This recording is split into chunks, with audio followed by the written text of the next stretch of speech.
पद्धतीने ज्या ज्या ठिकाणी विशेष करून अवैध दारू फाडण्याचा म्हणजे गावठी दारू फाडण्याचं जे प्रमाण जिथं असेल, जिथं जिथं इन्फॉर्मेशन असेल, ज्या ठिकाणी डिरेक्टली जाणं शक्य नसेल तिथं ड्रोनचा उपयोग करून सुद्धा आम्ही हातभट्टीच्या दारूच्यावर कारवाई करण्याचं आमचं म्हणणं.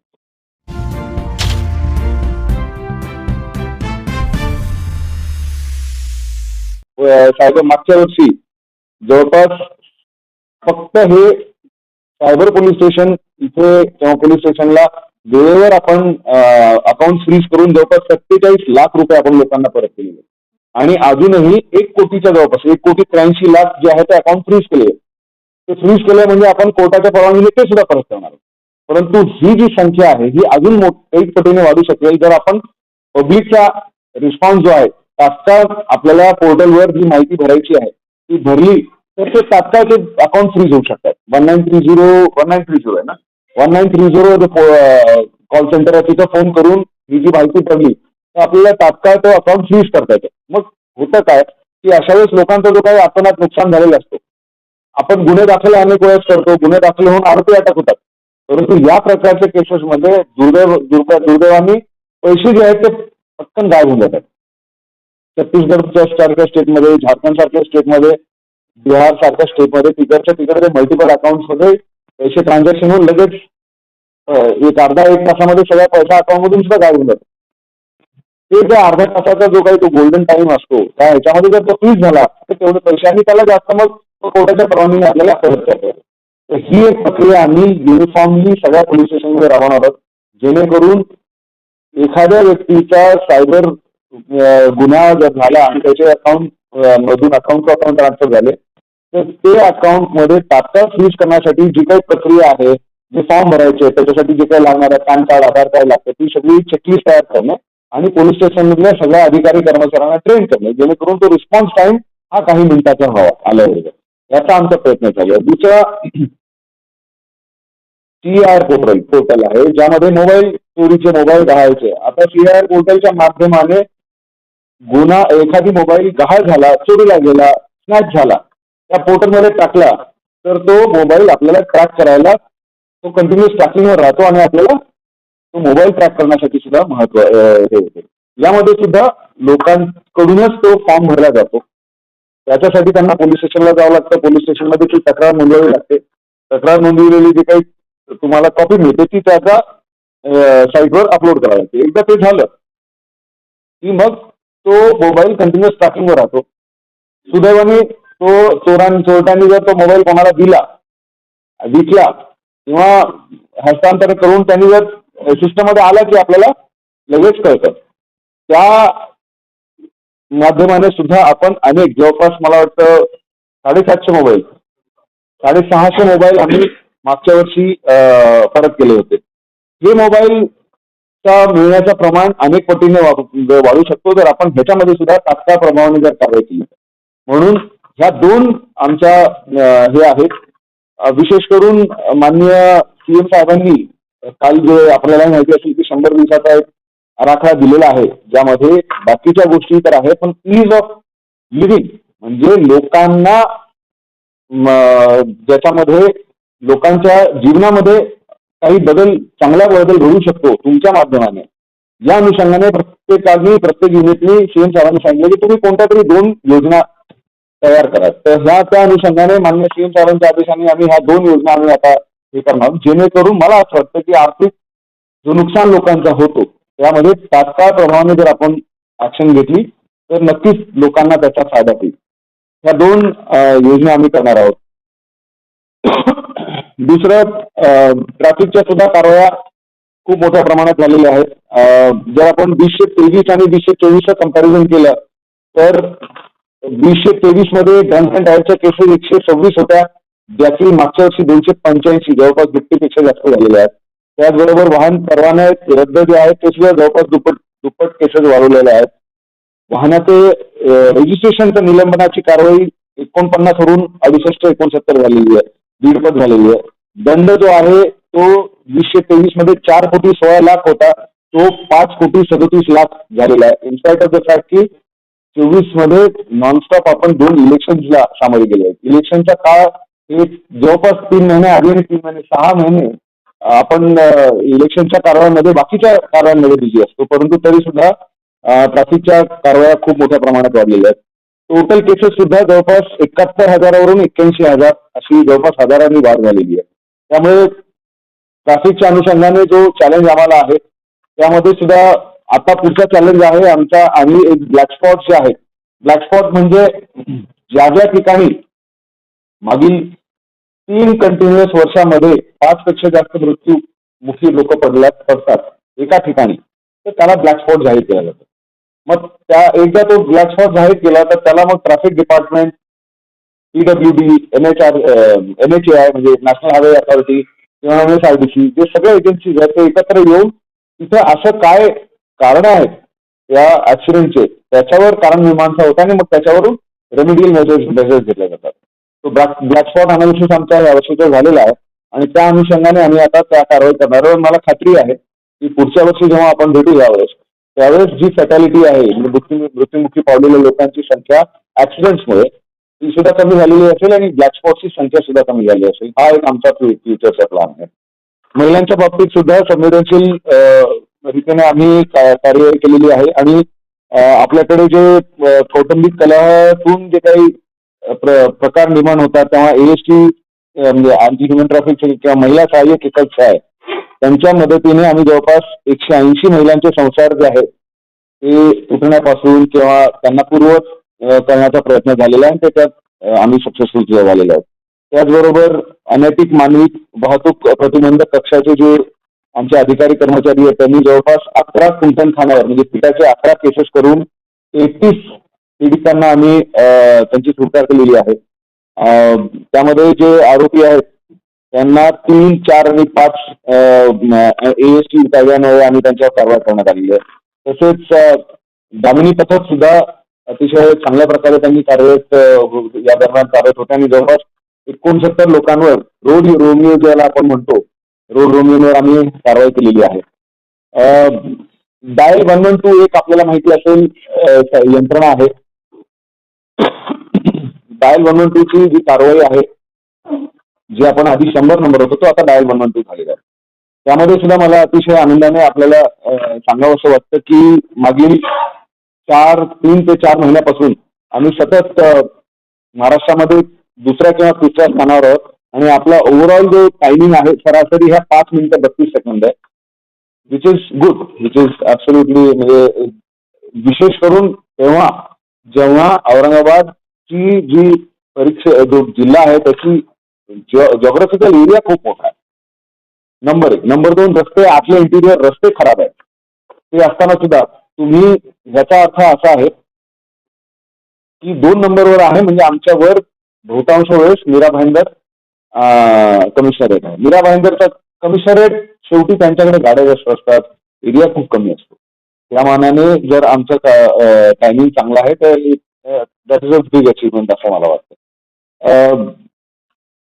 आपण प्रथम एज्युकेशन फाउंडेशन जे आहे सोशल जो आमचा कॉज आहे त्या अनुषंगाने सुद्धा मागच्या वर्षी जवळपास 2000 सुशिक्षित तरुण तरुणींना आम्ही प्रशिक्षण दिलं आणि जवळपास 500 तरुणांना सलमानिया साहेब जेव्हा SP होते त्यावेळेस ती संकल्पना राबवून 500 तरुणांना आम्ही नोकरीची संधी उपलब्ध करून दिली आहे.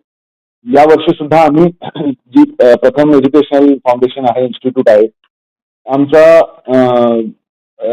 या वर्षीचा आमचा एक एम हा राहील की आम्ही अशा ठिकाणी जास्त करून प्रयत्न करणार आहोत जिथे एकतर गुन्हेगारी प्रवृत्ती वाढलेली आहे किंवा अनएम्प्लॉयमेंट जास्त वाढलेली आहे. शहरामध्ये एम्प्लॉयमेंटचे स्कोप जास्त आहे, शिक्षण झालेलं असतं मुलांना, परंतु अजूनही असे अनेक तांडे आहेत, असे अनेक खेडेपाडे आहेत जिथे अजूनही अशिक्षित मुलांचं प्रमाण जास्त आहे. दुर्दैवाने गुटखा आणि मोबाईल त्याचबरोबर वेगवेगळे ज्याला म्हणतो ऑनलाईन गेम्स याच्या वेळात अडकलेले जे मुलं आहेत त्यांना बाहेर काढून त्यांना ज्याला कन्स्ट्रक्टिव्ह एम्प्लॉयमेंट आहे किंवा ट्रेनिंग याचा प्रयत्न करून मला वाटतं ही प्रथम जी एज्युकेशनल इन्स्टिट्यूट आहे अतिशय उत्कृष्ट काम करते. आपल्याला माहिती आहे की नाही मला माहित नाही, परंतु ती इन्स्टिट्यूट जे आहे जवळपास 3 महिन्याचा ट्रेनिंग कोर्स आहे, 2-3 महिन्याचा, आणि त्याच्यामध्ये 100% फ्री ट्रेनिंग दिली जाते. त्यांना या दरम्यान पूर्ण जेवण, राहणं आणि ड्रेस हे सगळं ती एज्युकेशन ती इन्स्टिट्यूट जे खुलताबाद मध्ये जी इन्स्टिट्यूट आहे ती प्रोव्हाइड करते. आणि अतिशय नामांकित कंपनीज आहेत, म्हणजे इंटरनॅशनल किंवा मल्टीनॅशनल कंपनीज पासून बजाज सारख्या अनेक कंपनी, मी त्याचा ब्रोशर पाहिला होता. आयटीसी ताज 5 स्टार हॉटेल्स मध्ये सुद्धा आपले मुलं इथून लागलेले आहेत. त्यामुळे त्या मुलांना जिथं गुन्हेगारी प्रमाण जास्त आहे, जिथं अनएम्प्लॉयमेंटचं प्रमाण जास्त आहे, आणि जर त्यांना वेळेत लक्ष नाही दिलं तर उरलेली मुलं सुद्धा कदाचित गुन्हेगारीकडे प्रवृत्त होऊ शकतील. अशा मुलांकडे लक्ष घालण्याचा आमचा यावर्षी विशेष करून हे राहणार आहे. त्याचबरोबर मागच्या वर्षी 2024 मध्ये आम्ही सप्तरंग ही राज्यस्तरीय एक लघुपट योजना घेतली, कॉम्पिटिशन घेतली होती, शॉर्ट फिल्म कॉम्पिटिशन. त्यामध्ये से नो टू ड्रग्सच्या अनुषंगाने शॉर्ट रील्सची कॉम्पिटिशन घेतली होती. यावर्षी आत्ता म्हणजे रेझ्युम डेच्या माध्यमाने हा 2025चा आहे, परंतु कॉम्पिटिशन जे आपल्याला माहिती आहे की जवळपास आम्ही 12,000 विद्यार्थ्यांमध्ये सायबर अवेअरनेसच्या कॉम्पिटिशन घेतली होती. कॉम्पिटिशन घेण्यापेक्षा माझं वैयक्तिक मनोगत किंवा इच्छा ही होती की आम्ही एक त्यांना बारकोड देऊन टाकला होता आणि मुलांना हा सांगितलं होतं की तुम्हाला ही कॉम्पिटिशन घेण्यासाठी जे काही सिलेबस आहे ते या पुस्तकामध्ये आहे. तो पुस्तक जो आहे तो आम्ही त्यांना ऑनलाईन एक लिंक देऊन टाकली होती. त्या मुलांनी त्या कॉम्पिटिशनच्या निमित्ताने 12,000पैकी मला वाटतं जर 7 ते 8,000 मुलांनी जरी वाचलं असेल पुस्तक, तर त्याच्यामधून एक जुजवी माहिती, प्राथमिक माहिती सायबर वर्ल्ड बद्दल आणि त्यापासून कशा प्रकारे वाचायचं आहे याबद्दलची माहिती आम्ही त्या पुस्तकाच्या माध्यमाने या कॉम्पिटिशनच्या माध्यमाने देण्यात आली. अतिशय उत्कृष्ट प्रतिसाद होता आणि त्यातून प्रत्येक डिव्हिजन मधून आम्ही ज्या शाळांनी भाग घेतला होता त्याच्या 8वी 9वी 10वीतल्या विद्यार्थ्यांनी त्या कॉम्पिटिशन मध्ये भाग घेतला आणि पहिल्या दिवसात 303 ट्रॉफीज आम्ही 8/24 ट्रॉफीज आणि कॉम्पिटिशन सर्टिफिकेट दिले होते. एक दुसरा आमचा आपण दरवर्षी हे भाग हे करतो की आमचा प्रयत्न आहे आमच्या अधिकारी कर्मचाऱ्यांच्या वेलफेअर सुद्धा. बऱ्याचदा असं होतं की अधिकारी किंवा कर्मचारी रिटायर होतात परंतु त्यांचे पेन्शनचे कागदपत्र जे आहे ते तयार नसतात आणि त्या कारणाने पेन्शन उशिरा मिळते. एक आमचा मानस हा आहे की जर आपण शेड्यूल ठेवलं की एखादी व्यक्ती जर आजपासून 6 महिन्यानंतर रिटायर होणार आहे तर त्याची कागदपत्रांची जुळवाजुळव आतापासूनच जर केली तर ज्या दिवशी तो रिटायर होईल त्या दिवशी त्याची पेन्शनचे कागदपत्र फक्त शाल आणि श्रीफळ न देता मला वाटतं तो सगळ्यात जास्त चांगला उत्कृष्ट सेंड ऑफ राहील आणि वेलफेअर. तर तो एक आमचा एक मानस आहे आणि मला माझ्या जे अधिकारी कर्मचाऱ्यांनी ते प्रॉमिस केलेलं आहे की ते 100% त्याचा सुद्धा प्रतिसाद मिळेल. या दरम्यान अजून एक उपक्रम आम्ही हाती घेतला होता. आपल्याला सर्वांना माहिती आहे की लहान मुलांच्या बाबतीमध्ये जो सेक्शुअल हॅरासमेंटचे केसेस दुर्दैवाने बऱ्याचशा ठिकाणी आपल्याला ऐकायला मिळतात. शाळा कॉलेजेसमध्ये विशेष करून लहान जे प्रायमरी स्कूल असेल किंवा मिनी सेकंडरी स्कूल असतील त्यांना असं जर आपल्या आसपास कोणी करत असेल तर नक्की काय करायचं हे माहिती नसतं, घाबरून जातात बिचारे आणि ते सहन करतात. त्यामुळे गुड टच आणि बॅड टचचा जो काही छोटासा एक ट्रेनिंग किंवा लेक्चर आम्ही काही जवळपास 1.5-2 वर्षापासून करतोय. त्यात मला असं जाणवलं की बऱ्याचदा ऑडिओ व्हिज्युअल माध्यमाने म्हणजे व्हिडिओ असेल किंवा फिल्म असेल त्या माध्यमाने आपण तो ट्रेनिंग किंवा मुलांना त्याबद्दल जागरूक करण्याचा प्रयत्न करतो. पण बऱ्याचदा ग्रामीण भागामध्ये प्रोजेक्टर मिळत नाही, लॅपटॉप मिळत नाही, म्हणून मग आम्ही एक कल्पना त्याच्यात काढली की जे पॉवर पॉईंट प्रेझेंटेशन लॅपटॉपच्या माध्यमाने किंवा प्रोजेक्टरच्या माध्यमाने देणार आहे त्याला जर आपण कॅलेंडरच्या स्वरूपामध्ये दिलं तर आमच्या अधिकारी कर्मचाऱ्यांना त्याला लेक्चर द्यायला अतिशय सोपं होईल आणि ते सचित्र जे पॉवर पॉईंट प्रेझेंटेशन मध्ये दाखवतो तोच स्लाइड जे आहे ते आपण एका कॅलेंडरच्या स्वरूपात मोठा, जेणेकरून एवढा मोठा क्लासमध्ये सहज त्याला पाहू शकेल अशा स्वरूपात आम्ही आता जवळपास एक 100-150 कॅलेंडर छापलेले आहेत आणि सर्व पोलीस स्टेशन मध्ये जे अधिकारी कर्मचारी शाळांमध्ये जाऊन गुड टच बॅड टचच्या बाबतीमध्ये प्रशिक्षण देणार आहे त्यांना ते दिलेले आहेत, जेणेकरून चांगल्या प्रकारे. अन्यथा होतं काय की हे एक असा टॉपिक आहे ज्याच्याबद्दल आपण सचित्र किंवा व्हिडिओ फिल्मच्या माध्यमाने नाही सांगू शकलो तर कम्युनिकेशन करणं जमत नाही. बऱ्याचदा लहान मुलांना नक्की आपण काय ह्या गोष्टी अशा आहेत जे कसं बोलणार ते समजत नाही. बरोबर आहे की नाही? की एखाद्या व्यक्तीला कोणी सेक्शुअली हॅरास करत असेल तर नक्की काय ते शब्दात सांगणं बऱ्याचदा जमत नाही. हे जी अडचण आहे ती कमी करण्यासाठी हा एक आम्ही प्रयत्न केलेला आहे. मला वाटतं अशा प्रकारे हा 2024 हा आमचा कार्यकाळ गेलेला आहे आणि पुढे सुद्धा 2025 मध्ये सुद्धा आपण जसं 2024 मध्ये आम्हाला साथ दिली तशी पुन्हा एकदा साथ द्याल याच आशेने मी आपली कॉपरेशनची अपेक्षा बाळगतो. थँक्यू. ते आहेत मी तुम्हाला देतो कारण आज पीआय ट्रॅफिक आज एका दुसऱ्या ह्याच्यामध्ये गेलेलं आहे. मला वाटतं चुकीची माहिती देण्यापेक्षा माझ्या माहितीप्रमाणे 16 का 17 आहेत पण ते मी खात्रीशीर सांगतो तुम्हाला की टुरिझमचे रिलेटेड चॅलेंजेस जास्त असतात. आता घृष्णेश्वर सारखा किंवा खुलताबाद सारखा हे आहे तिथं कायम ते आपापल्या परीने जे जे चॅलेंजेस आहेत त्याला चांगल्या प्रकारे काम करतात. हा एवढं नक्की आम्ही हे करतो प्रयत्न करतो की जे सेन्सिटिव्ह सिरियस गुन्हे आहेत त्याच्या मागे हात धुवून मागे लागतो. मग त्याच्यामध्ये फक्त त्या तो पोलीस स्टेशनच नाही त्यांच्या डोक्यावर एसपी बसतो, त्यांच्या डोक्यावर ऍडिशनल एसपी बसतो, एलसीबी बसते.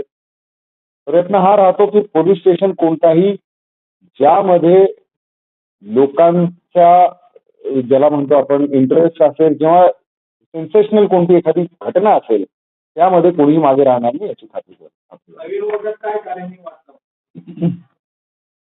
सगळ्यात महत्वाचा चॅलेंज माझ्या माहितीप्रमाणे तरी प्रॉपर्टी ऑफेन्सेस आहे वारंवार आणि त्यावर आम्ही टेक्नॉलॉजीचा उपयोग करून त्याला सुद्धा सामोरे जाणार आहोत.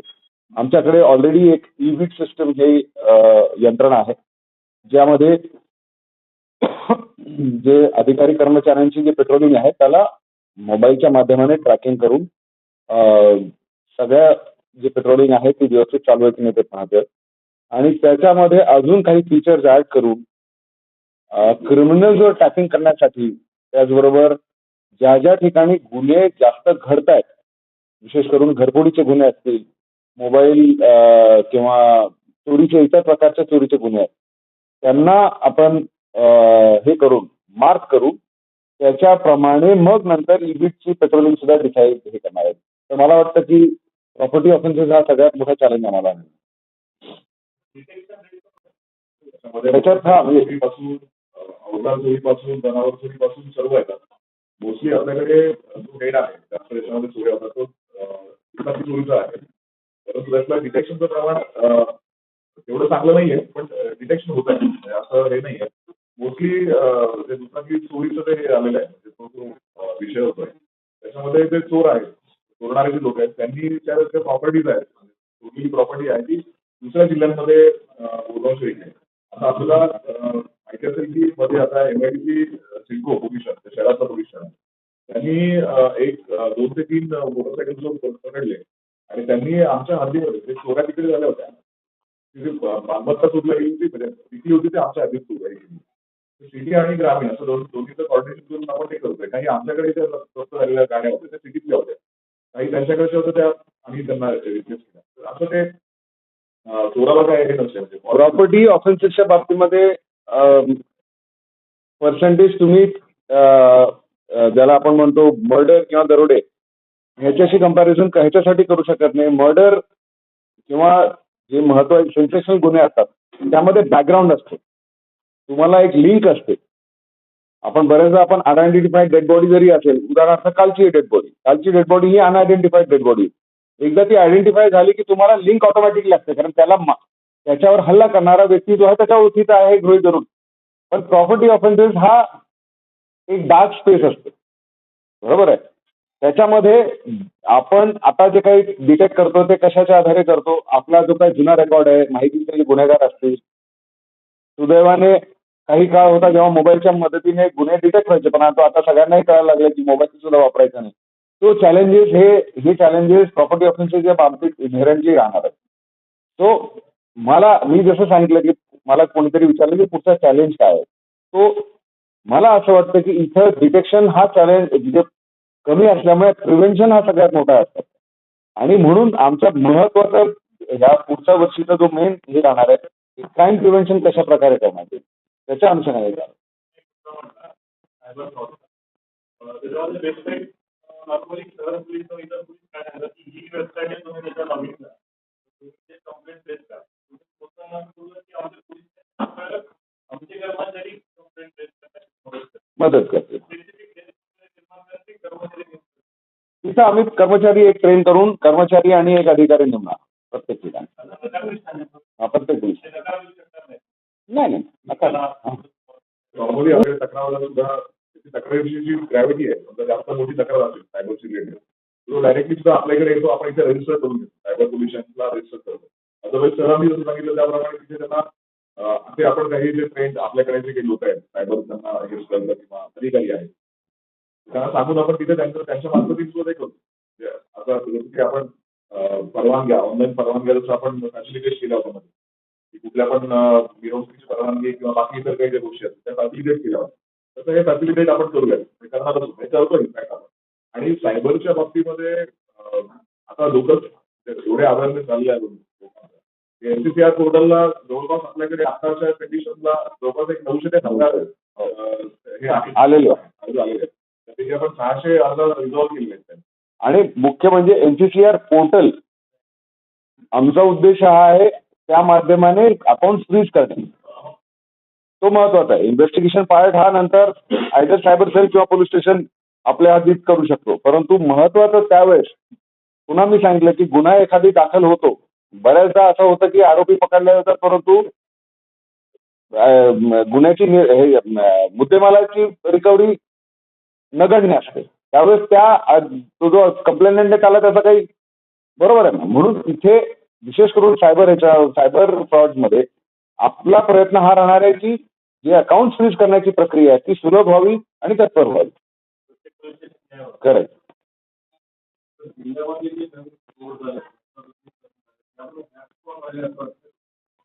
त्याचं अनालिसिस मी तुम्हाला सांगतो की आम्ही अनालिसिस आता करणार आहोत. ह्या पहिल्या आठवड्यात पहिल्या महिन्यात कलेक्टर ऑफिस NHAI आणि ट्रॅफिक डिपार्टमेंट आणि हायवे सेफ्टी पोलीस हे तिघं मिळून बसतात आणि त्याचं मला वाटतं फेब्रुवारीच्या दुसऱ्या आठवड्यात किंवा काहीतरी तो ब्लॅक स्पॉट अनालिसिसचा हे येतो त्यानंतरच मी सांगू शकेन.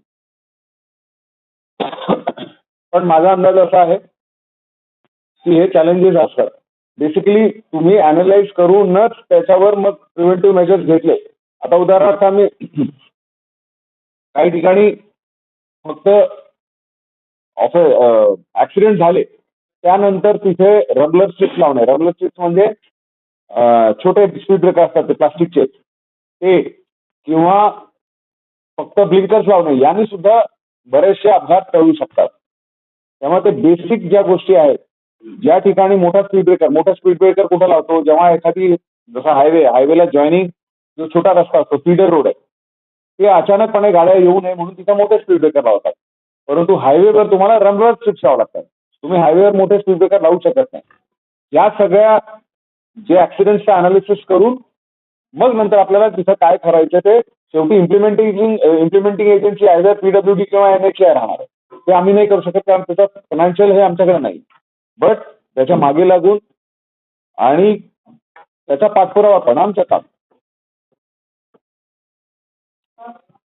ज्या ज्या ठिकाणी विशेष करून अवैध दारू पाडण्याचा म्हणजे गावठी दारू पाडण्याचं जे प्रमाण जिथं असेल जिथे जिथे इन्फॉर्मेशन असेल ज्या ठिकाणी डिरेक्टली जाणं शक्य नसेल तिथे ड्रोनचा उपयोग करून सुद्धा आम्ही हातभट्टीच्या दारूच्यावर कारवाई करण्याचं आमचं म्हणतो.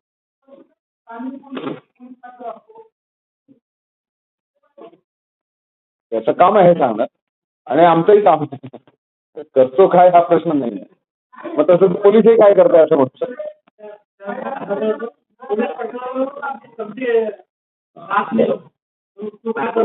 बऱ्याच आपल्याकडे अशी परिस्थिती आहे 2015-16 नंतर आपल्याकडे पोलीस पाटलांची परीक्षा निघतात वेकन्सी आहे त्यामुळे आपल्याकडे पोलीस पाटलांची संख्या पण खूप कमी आहे. त्यामुळे असे प्रश्न होऊ शकतात काही ठिकाणी पोलीस पाटील नाही गावामध्ये आणि काही खूप एजड म्हणजे वयाने जास्त वेळ आहे त्यामुळे तिथे जास्त रिस्पॉन्स नाही.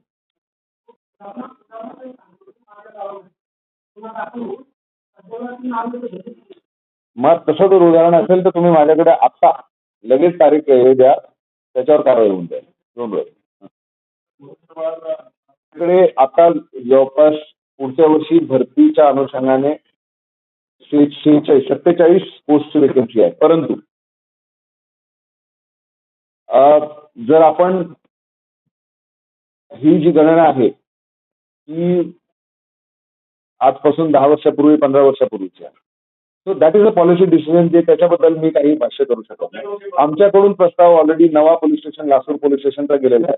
त्याचबरोबर RCP जे आहे आणि QRT आहे त्याच्या अनुषंगाने आम्हाला संख्याबळ वाढवून द्यावे अशा प्रकारचा प्रस्ताव आम्ही पाठवलेला आहे आणि तो गव्हर्नमेंट शासकीय स्तरावर त्याचा निर्णय आहे. आणि कोणताही एक पोस्ट जरी वाढवली तर त्याला आर्थिक त्याचा हे बोजा असतो. त्यामुळे शासनाकडून तो पॉलिसी डिसिजन असतो. चित्रवाडीमध्ये नगर नागपूर आहे. सध्या इथंच आहे ना? हां?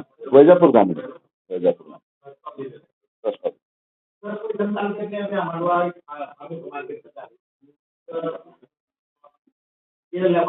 हो. त्याच्यामध्ये विमा मांडवळ योजनेमध्ये काय झालंय खऱ्या बैठका झाल्या पण त्याच्यामध्ये मनुष्यबळ सहजते द्यावे अशी मागणी आपण केली होती. ती शासन स्तरावर करत नाही. आता बऱ्याचदा काय होतं म्हणजे हा जो ज्याला आपण टेक्निकल अडचण म्हणतो की जेव्हा एखादी पोलीस स्टेशन वाढतो नवा पोलीस स्टेशन तेव्हा पोलीस स्टेशन मध्ये संख्या आम्हाला जिल्ह्यात वाढून मिळत नाही. ती मग आम्हाला म्युच्युअली आपल्या त्याच्यातनं रिएडजस्टमेंट ते बऱ्याचदा अवघड जातं. त्यामुळे आमची विनंती शासनाला हीच राहते की बाबा पोलीस स्टेशन जेव्हा नावा करतो तेव्हा त्याची स्ट्रेंथ सुद्धा तितकीच वाढून मिळाली.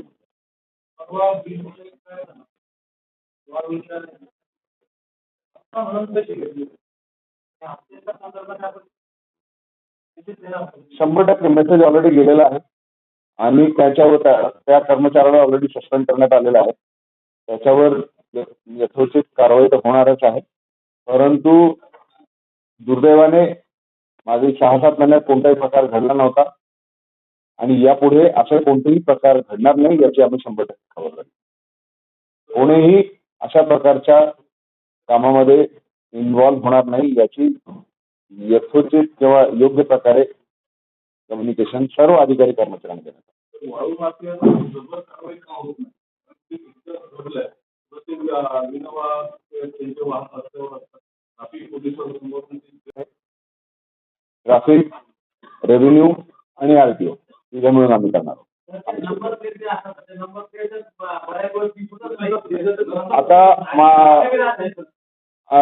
काल आज आमच्या RTO डिपार्टमेंटची चर्चा झालेली आहे आणि RTO कडून आता सिक्युरिटी नंबर प्लेट स्पेसिफिक ते आता कंपल्सरी झालेलं आहे. त्यामुळे कलेक्टर साहेबांनी RTO डिपार्टमेंटला स्पष्ट आदेश दिलेले आहेत की जे जे हायवा असेल ट्रक असेल ज्यांचे नंबर प्लेट अस्पष्ट असेल किंवा जे नाही आहेत त्यांच्यावर तात्काळ त्यांच्यावर कारवाई 100% आहे 100%. आणि त्यांचा मी एक नक्की सांगतो आपल्या माध्यमाने की त्यांना कोणी सोडणार नाही.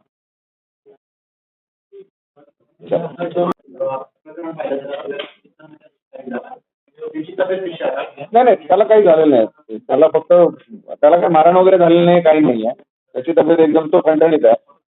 तो सिव्हिलमध्ये होता त्यावेळेस आणि ते झालेलं आहे. परंतु तो दरोडा नव्हता, ती चोरी होती म्हणजे लूटमार होती. दरोडा हे 5 पेक्षा जास्त व्यक्ती असेल तर असतो. पण एनिवेज तो रस्त्यावरून बीट म्हणून परत येताना एकटा असताना त्याच्यावरती दुर्दैवी घटना झाली. परंतु we are working on it आणि तो सुद्धा डिटेक्ट होणार, ते पुढे होणार.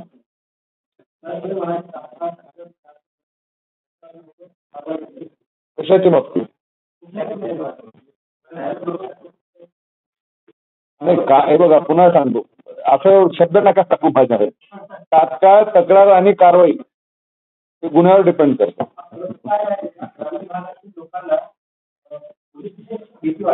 चुकीचं आहे ना. माझ्याकडे मी एक सांगतो मी स्पष्ट आदेश दिलेले आहे. जर मला एखादी तक्रारदार इथे येऊन जर ही तक्रार केली की साहेब आम्हाला इन्चार्ज भेटत नाहीत किंवा भेटल्या देऊ जात नाही तर त्यात इथल्या जो कोणी कर्मचारी आहे त्याच्यावर आम्ही कारवाई करणार. हे बिलकुल मी सहन करणार नाही. पोलीस स्टेशन हा लोकांसाठी आहे.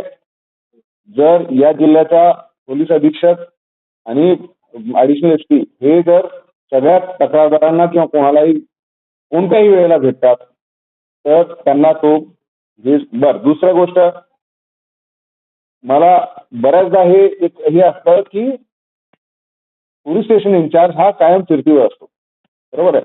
परंतु आता माननीय मुख्यमंत्री महोदयांनी दुसरा एक आम्हाला हे दिलेलं आहे, इन्स्ट्रक्शन दिलेलं आहे की व्हिजिटिंग आवर्स, म्हणजे तक्रारदार जर आले तर त्यांना स्पेसिफिक एक वेळ द्या, जेणेकरून त्यांना कळेल की आपल्याला या वेळेत जर आलो तर आपल्याला कोणी ना कोणी अटेंड करेल. आणि तशा प्रकारचे स्पष्ट बोर्ड, इन्स्ट्रक्शन असलेले बोर्ड प्रत्येक सरकारी कार्यालयात, म्हणजे ते पोलिसांसाठी नव्हतं, सर्वसाधारण सगळ्यांसाठी होतं. त्यामुळे हे पोलीस स्टेशन पासून ते एसपी ऑफिस पर्यंत प्रत्येक कार्यालयामध्ये जे अभ्यागत आहेत, जे भेटणारे लोक आहेत, त्यांना किती वाजता यायचं त्याचे स्पष्ट टायमिंग देण्याबाबत सूचना दिलेल्या आहे.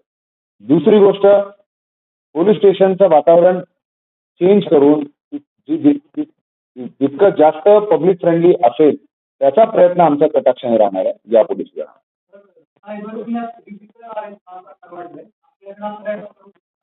नाही, आपल्याकडे अजून आलेलं नाहीये. परंतु आता तुम्हाला माहिती असेल, मला वाटतं आता तर इव्हन टेलिकॉम अथॉरिटीने प्रत्येक रिंगटोनच दिलेली आहे, कॉलर ट्यूनच दिलेली आहे. त्याचा बऱ्याचशा अंशी फरक पडलेला आहे. म्हणजे या मागच्या 1 महिन्यामध्ये जे तशा प्रकारच्या तक्रारी येण्याचा प्रकार जो आहे पूर्ण भारतभर खूप कमी झालेला आहे. आणि मला वाटतं की इथं अवेअरनेस जे आपण वारंवार जे सांगतो, किती इफेक्टिव्हली आपण अवेअरनेस क्रिएट करू त्याचा रोल इथं क्लिअर कट दिसतो. ठीक आहे, चलो, थँक्यू.